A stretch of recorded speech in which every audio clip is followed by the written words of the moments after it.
우리는 지금 생명을 전하고 있습니다.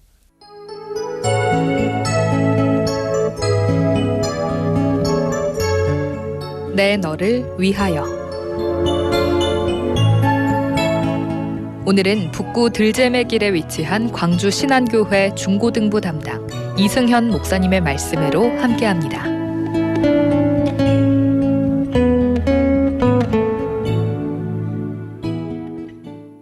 안녕하세요. 신안교회 중고등부를 섬기고 있는 이승현 목사입니다. 오늘 주신 말씀을 통하여 하나님의 은혜를 나누길 원합니다. 오늘 주신 말씀은 사도행전 1장 8절입니다. 오직 성령이 너에게 임하시면 너희가 권능을 받고 예루살렘과 온 유대와 사마리아와 땅끝까지 이르러 내 증인이 되리라 하시니라. 사도행전 1장 8절 말씀. 아멘. 새해가 시작되면 어느 누구나 하나님이 주신 말씀을 붙들고 살아가길 소망합니다. 그러나 우리는 주신 말씀을 하나님이 우리를 부르신 소명이나 사명을 되돌아보지 않고 단지 이 땅에서 우리의 삶을 윤택하게 하고 풍요롭게 사는 것을 위해 이해하고 해석하여 이용할 때가 많은 것을 보게 됩니다.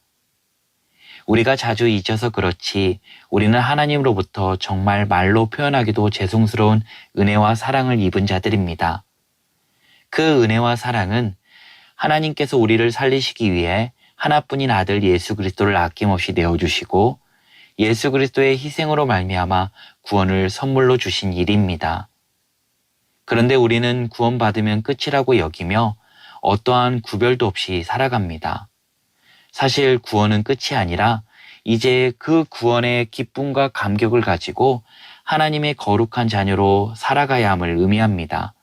이에 대해 베드로전서 2장 9절은 그러나 너희는 택하신 족속이요 왕같은 제사장들이요 거룩한 나라요 그의 소유가 된 백성이니 이는 너희를 어두운 데서 불러내어 그의 기이한 빛에 들어가게 하신 이의 아름다운 덕을 선포하게 하려 하심이라. 아멘. 구원받은 우리는 방금 읽은 말씀처럼 어두운 데서 불러내어 그의 기이한 빛에 들어가게 하신 이의 아름다운 덕을 선포해야 합니다. 그렇다면 무엇을 선포하고 무엇을 증거해야 합니까? 오늘 주신 말씀 사도행전 1장 8절은 예수님께서 승천하시기 전에 제자들에게 주신 지상 명령입니다. 이 말씀을 다시 한번 읽겠습니다. 오직 성령이 너희에게 임하시면 너희가 권능을 받고 예루살렘과 온 유대와 사마리아와 땅끝까지 이르러 내 증인이 되리라 하시니라. 여기서 내 증인은 바로 예수 그리스도를 증거하는 증인이 되라 하십니다. 그런데 지금 우리는 증인된 삶을 살아가고 있나요? 현재 아프리카의 많은 부족들이 그들의 전통 문화가 소멸되고 공동체가 와해되는 위기를 맞고 있다고 합니다. 그 이유는 옛날부터 부족들은 늘 항상 모닥불을 피워놓고 그곳에 모여서 지금까지 살아온 부족의 이야기를 전달해주는 전달자들에 둘러앉아서 세대에서 세대로 전수돼야 할 이야기를 들었다고 합니다. 그런데 현대 문명이 들어오면서 아프리카 오지 사람들은 더 이상 모닥불이 아닌 텔레비전 앞으로 모여들었고 늘상 들어왔던 부족의 이야기, 자신들의 이야기 대신 텔레비전이 소개하는 다른 세상의 이야기들에 빠져들면서 부족의 이야기의 가치가 퇴색하게 되었고 이제 부족의 이야기를 전해주는 사람들이 점점 하나둘씩 사라지면서 그 어디에서도 부족의 이야기를 들을 수 없게 되었다고 합니다. 그러자 이제 부족 공동체를 지탱해 나갈 정체성도, 의식도, 가치도, 규범도 다 사라지게 되고 결국 부족 공동체가 와해 직전에 이르렀다는 안타까운 이야기를 들은 적이 있습니다. 이야기를 듣고 나서 들었던 생각은 이것이 남의 이야기가 아닌 오늘 우리들의 이야기가 될 수 있겠다라는 생각입니다. 우리 또한 예수 그리스도의 증인으로 예수 그리스도의 이야기를 전하지 않으면 우리가 속해 있는 교회 공동체가 와해되는 위기에 처할 수밖에 없고 안타깝게도 지금 교회 공동체는 균열이 진행되고 있다는 것입니다. 그러기에 오늘 예수 그리스도를 증거하는 증인된 삶을 살아가는 것은 매우 중요하고 아무리 강조해도 지나치지 않는 것입니다. 오늘 우리가 살아가는 그 모든 순간 예수 그리스도를 증거하는 증인된 삶을 살아가길 원합니다. 여기서 증인이라는 말은 헬라어로 마르티스입니다. 이 마르티스는 순교자라는 뜻도 있습니다. 증인은 예수님을 보고 예수님께 들은 말씀을 전하는 사람입니다.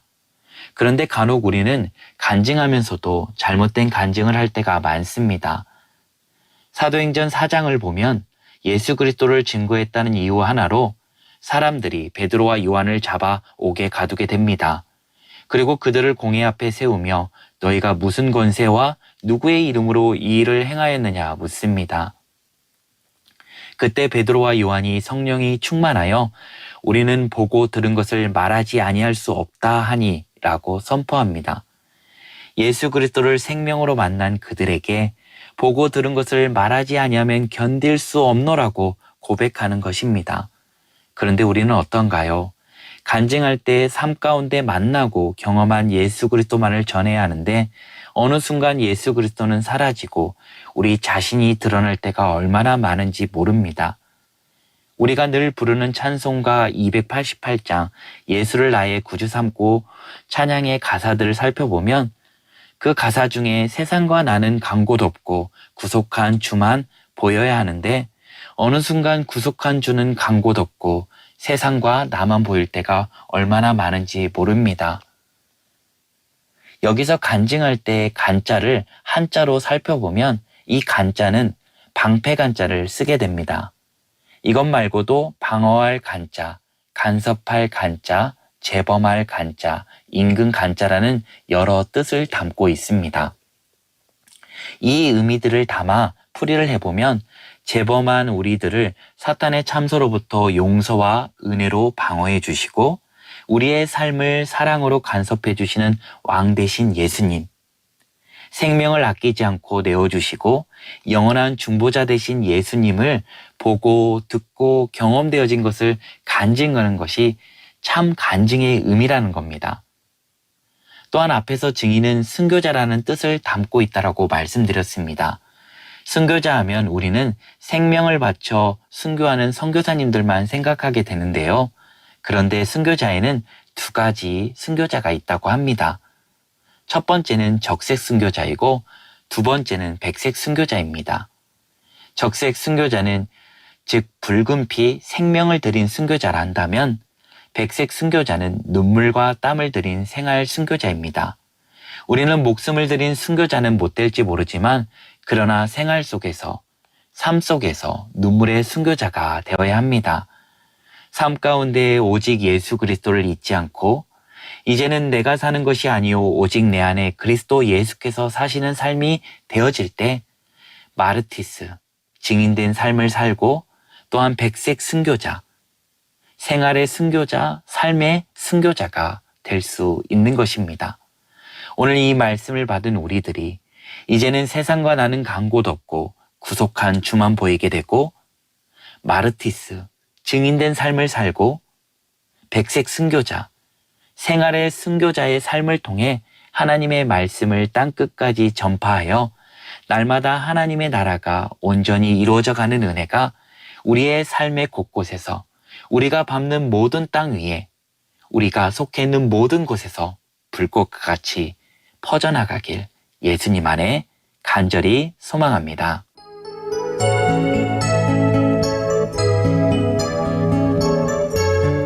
내너를 위하여 지금까지 북구 들재매길에 위치한 광주 신안교회 중고등부 담당 이승현 목사님의 말씀으로 함께하셨습니다.